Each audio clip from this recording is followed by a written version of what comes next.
Allahın qanunları hər zaman hər kəs üçün doğrudur. Angela Merkel, amma bunlar zorakılıq, istismar və ayrı seçkilik kimi görünür. Sizin dövrünüzdəki zorakı döyüşlər və köləlik müasir dünya üçün qəbul edilməzdir. Bu necə Allahın əmridir? Məhəmməd Peyğəmbər sizin dünyanız mənim dövrümü anlamır. Mənim vaxtımda haqqı bərpa etmək zorakılıq tələb edirdi.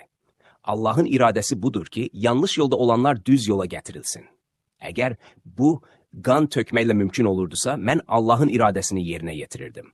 Angela Merkel, Allahın iradəsi deyirsiniz.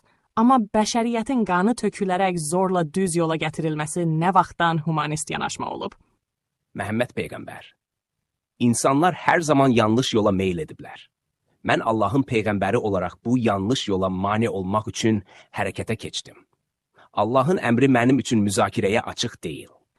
Angela Merkel, bəs zorakılığın nəticəsi olaraq hələ də insanların hüquqları pozulursa, İslam adına törədilən cinayətlərə nə deyirsiniz?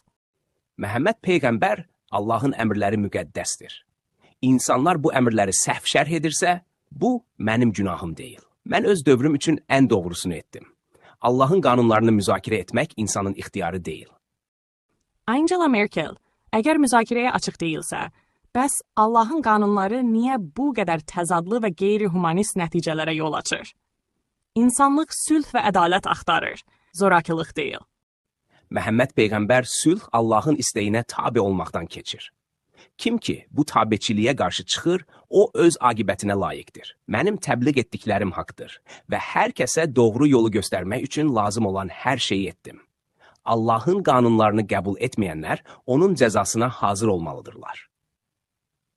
Angela Merkel, cənab Məhəmməd, sizə xahiş edirəm Avropada yaşayan müsəlmanlara